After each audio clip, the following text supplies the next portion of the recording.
ہر کوئی بڑی بے فکری کے عالم میں مسرت میں زندگی بسر کرتا تھا. عجیب خوبصورت وقت تھا، ایسا وقت کہ ہمیشہ وقت صبح کا رہتا اور موسم ہمیشہ بہار کا رہتا تھا.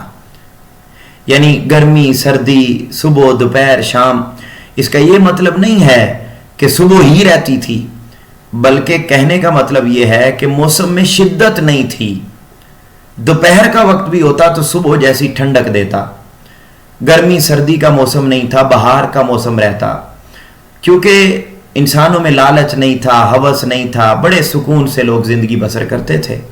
نہ گرمیوں میں تہہ خانے سجانے پڑتے، بیسمنٹ بنانی نہیں پڑتی تھی. جیسے آج کی ٹرم میں ہم کہیں کہ اے سی نہیں لگانے پڑتے تھے، تو بیسمنٹ نہیں بنانی پڑتی تھیں، کوئی تہہ خانے نہیں سجانے پڑتے تھے، اور نہ ہی سردیوں میں آتش خانے سجانے پڑتے تھے، کوئی چولہے اور ہیٹر نہیں جلانے پڑتے تھے کمروں کو گرم کرنے کے لیے. بڑا خوبصورت وقت تھا، لوگ بڑی آسانی کے ساتھ اپنا وقت بسر کرتے تھے. قدرتی چیزیں جسم کو موافق تھیں کہ سردی گرمی کچھ بھی اثر نہ کرتی تھی. قدرتی غذائیں کھاتے تھے. یہ ماڈرن چیزیں جتنی بھی ہیں، برگر شرگر اور یہ ساری چیزیں، ان سے دور تھے لوگ، اور سبزیاں کھاتے تھے، پھل کھاتے تھے، قدرتی غذائیں کھاتے تھے، جس کی وجہ سے سردی گرمی بھی کوئی اثر نہیں کرتی تھی. ٹھنڈے اور میٹھے پانی نہروں میں بہتے تھے.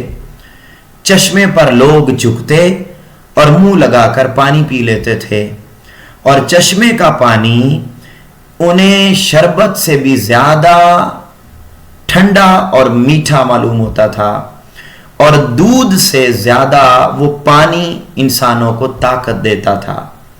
جو چیز کھائی جاتی تھی مزیدار بھی ہوتی اور ہاضمے دار بھی ہوتی. دسترخوان قدرتی آب و ہوا کی وجہ سے ہمیشہ بھرے رہتے تھے. یعنی کسی کا دسترخوان کبھی کم نہیں پڑتا تھا. مہمان آ جائیں، خاندانوں کے خاندان آ جائیں، دسترخوان وسیع رہتے تھے. شکر گزاری کا عالم تھا، ضرورت اور غربت کا عالم نہ تھا. ہمیشہ ہوا خوشبودار چلتی رہتی تھی. چرند پرند اپنی خوبصورت آواز میں گیت سناتے تھے. ہر طرف جو ہے وہ درخت ہی درخت دکھائی دیتے تھے. ہر طرف درخت ہی درخت دکھائی دیتے تھے. کسی بھی اعتبار سے جو ہے وہ درختوں کی کمی نہ تھی، سبزہ تھا ہر طرف، اور سب انہی کے سائے میں چین کی زندگی بسر کرتے تھے. نہ کوئی پنکھوں کی ضرورت تھی، نہ بجلی کی حاجت تھی، نہ کوئی اے سی کی ضرورت تھی. وہی ٹھنڈی ہوا درختوں کے نیچے، اس میں چین سے زندگی بسر کرتے تھے. یہ سب نعمتیں اور چیزیں اس قدر زیادہ تھیں کہ اگر ایک بندے کے پاس زیادہ ہوتی، اگر ایک بندے کے پاس زیادہ ہوتی تو وہ چیز کسی دوسرے کے لیے کم نہیں ہوتی تھی. یعنی سب کے پاس یہ چیزیں زیادہ ہوتی تھیں، اور کسی دوسرے کے پاس وہ چیز زیادہ ہوتی، کسی دوسرے کے پاس وہ چیز زیادہ ہوتی تو کسی کو اس کے پاس وہ چیز زیادہ ہونے کی وجہ سے تکلیف بھی نہیں ہوتی تھی. اب یہاں ہمارے ہاں تو حالات بدل گئے نا. اب کسی کی گاڑی ہو، کسی کا بنگلہ ہو تو ہم ویسے ہی جلتے رہتے ہیں. تو وہ کہتا ہے کہ اگر کسی کے پاس کوئی چیز زیادہ ہوتی تھی تو دوسرے کے لیے وہ کم نہ ہوتی، اور اگر کسی دوسرے کے پاس چیز زیادہ ہوتی تو دوسرے کو تکلیف نہیں ہوتی تھی بلکہ وہ خوش ہوتا تھا. سب کی طبیعتیں خوش اور دل بے فکر رہتے تھے. مگر بدقسمتی یہ ہوئی کہ پھر اچانک یہ پرسکون ماحول تبدیل ہو گیا.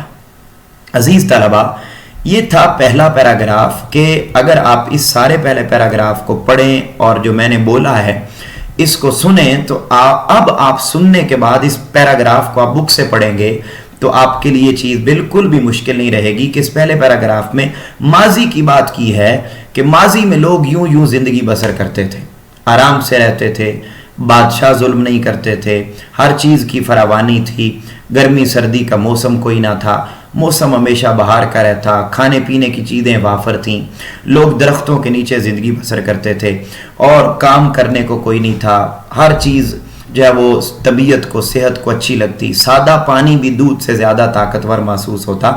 تو یعنی اس طریقے سے سب کی طبیعتیں خوش اور بے فکری کے عالم میں رہتی تھیں.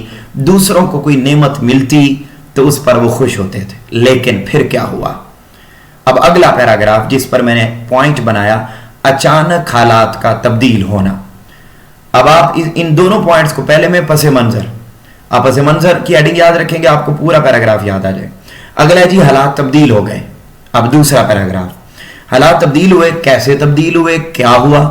کہتا ہے جی پھر اچانک یہ سب حالات تبدیل ہو گئے اور ایک ایسا گلدستہ پھولوں کا کھلا کہ سارا عالم مہک گیا، مگر اس گلدستے کی بو گرم اور تیز تھی.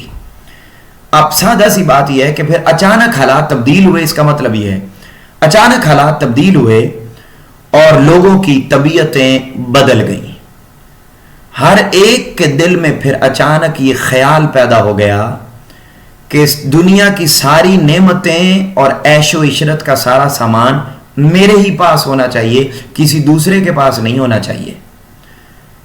پھر کیا ہوا؟ پھر اس جہان میں ہر طرف فریب کے جاسوس آ گئے، دھوکہ دہی کے، اور سینہ زوری کے شیاطین نے آ کر چلاکیاں دکھانا شروع کر دی. ہر طرف جو ہے وہ فریب آ گیا، دھوکہ آ گیا، ہر طرف سینہ زوری آ گئی. اور کیا ہوا؟ صرف یہی نہیں آئے بلکہ ہر طرف پھر ان کے آنے سے، یعنی جب انسان کی طبیعتوں میں دھوکہ پیدا ہو گیا، انسانوں کی طبیعتوں میں لالچ آ گیا، تو پھر کیا ہوا؟ ہر طرف غارت، تاراج، لوٹ مار ہر طرف عام ہو گئی. ہر طرف ڈاکہ زنی ہونے لگ گئی، چوری چکاری ہونے لگ گئی، لوٹ مار ہونے لگ گئی، دھوکہ دہی ہونے لگ گئی. پہلے سب سکون میں رہتے تھے، لیکن کیا ہوا؟ پھر اچانک طبیعتیں بدلیں، انسانوں کی طبیعتوں میں لالچ آیا اور پھر ہر طرف لوٹ مار ہونے لگی. پھر انسان ان سب چیزوں میں راحت محسوس کرنے لگا. یعنی پہلے راحت محسوس کرتا تھا بے فکری میں، پہلے راحت محسوس کرتا تھا اس بات میں کہ میرے پاس چیز ہو یا نہ ہو دوسرے کے پاس ہونی چاہیے. اب اس چیز میں راحت محسوس کرنے لگا کہ جو کچھ ہو وہ میرے پاس ہو. پھر انسانوں میں غرور آ گیا، پھر انسانوں میں خود پسندی آ گئی، پھر انسانوں میں حسد آنے لگ گیا. ان سب چیزوں کی صحبت سے لوگوں پر بڑے برے اثرات مرتب ہونے لگے. پہلے لوگوں کے پاس کچھ نہ بھی ہوتا،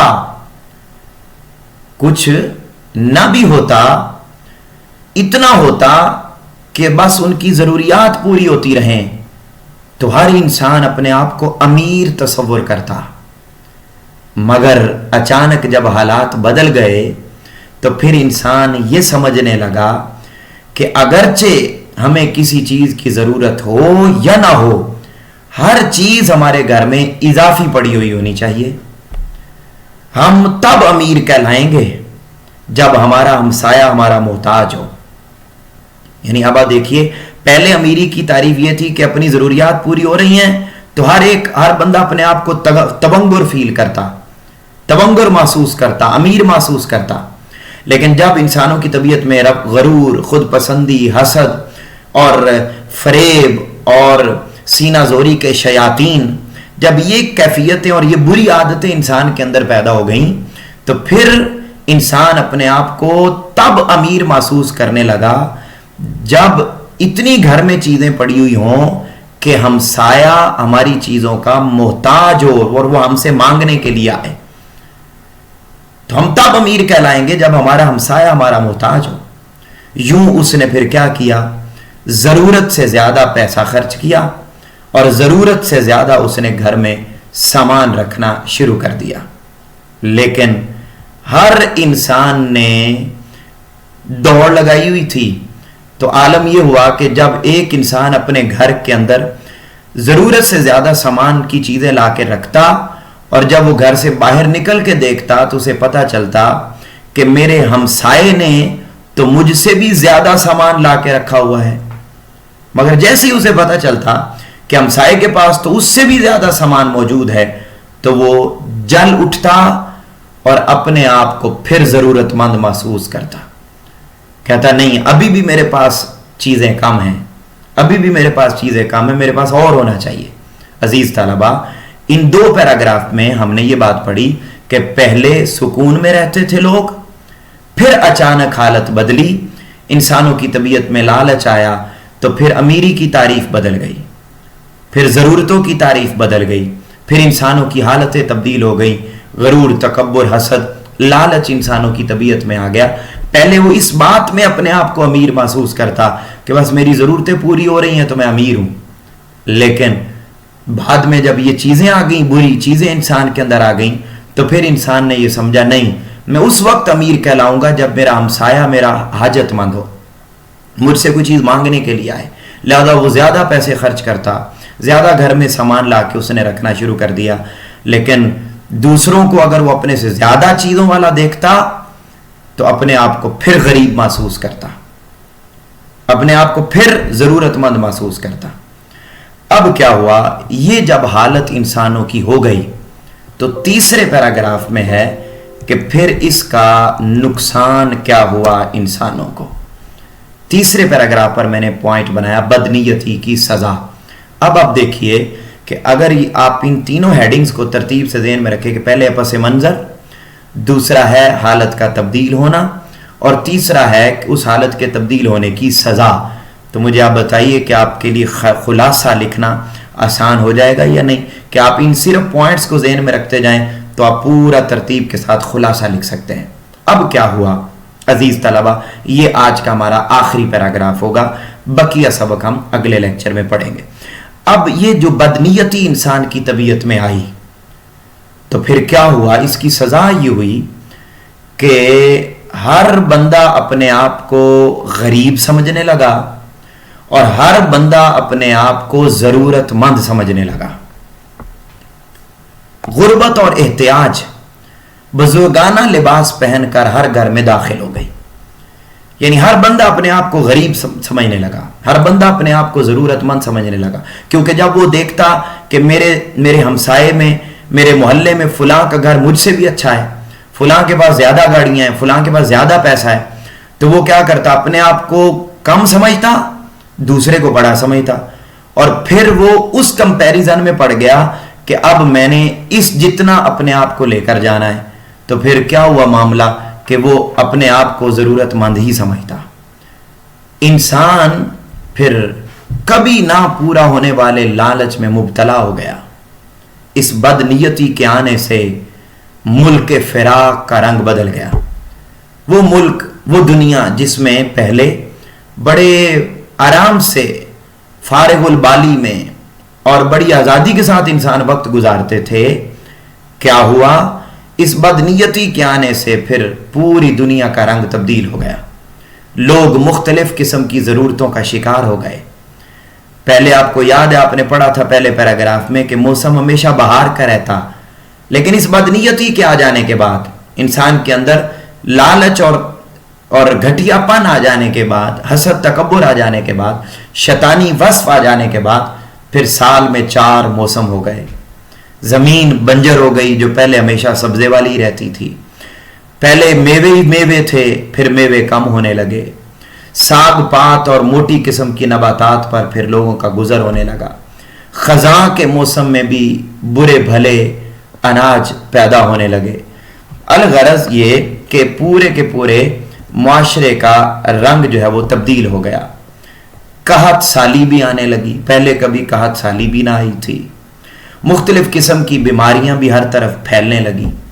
غرض یہ کہ ساری دنیا کا نقشہ تبدیل ہو گیا، ساری دنیا کا نقشہ تبدیل ہو گیا اور سارے انسان پریشان ہو گئے۔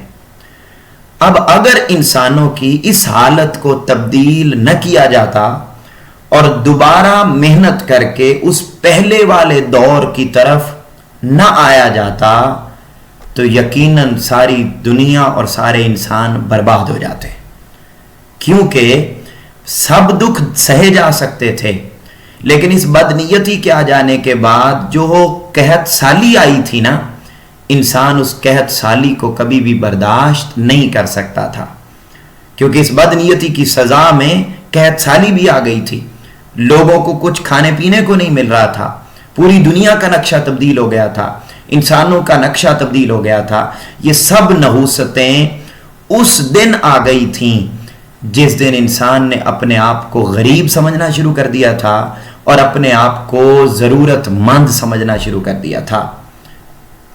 تو جب یہ ساری مصیبتیں آ گئیں تو پھر سب کے سب انسان اپنے کیے پر پچھتائے۔ عزیز طلبہ، ہم نے 3 پوائنٹ پڑھے۔ پہلی بات یہ پڑھی کہ ماضی میں انسان سکھی تھے، پھر مسلمانوں کی حالت تبدیل ہو گئی اور ان کا سکھ دکھ میں تبدیل ہونے لگا، پھر اس کے بے شمار برے اثرات مرتب ہوئے اور انسانوں کو اس لالچ کی اور بدنیتی کی سزا ملی اور انسانوں کے سب معاملات تباہ ہو گئے۔ جب تباہ ہوئے تو پھر انسانوں نے سوچا کہ نہیں، یہ تو قحط سالی بھی آ گئی ہے، پریشانیاں آ گئی ہیں، بھوک سے ہم مر جائیں گے، لہذا ہمیں نئے رولز، نئے اصول و ضوابط بنانا ہوں گے، اپنی حالت کو تبدیل کرنا ہوگا۔ پھر انسانوں نے محنت کی اور آج کے دن تک پہنچے۔ یہ بقیہ بات ہم اگلے لیکچر میں پڑھیں گے۔ مجھے امید ہے کہ آپ کو یہ ساری باتیں سمجھ میں آ گئی ہوں گی۔ آپ سے ملاقات ہوگی اگلے لیکچر میں۔ تب تک کے لیے اس سبق کو پڑھیے، ان باتوں کو سمجھیے کہ 3 باتیں میں نے کی ہیں، آپ ان باتوں کو سنیں گے، پڑھیں گے، اس کے بعد بک ریڈ کریں گے تو آپ کے لیے کسی قسم کی کوئی مشکل نہیں رہے گی۔ تب تک کے لیے اپنے گھر والوں کا خیال رکھیے گا۔ اللہ حافظ۔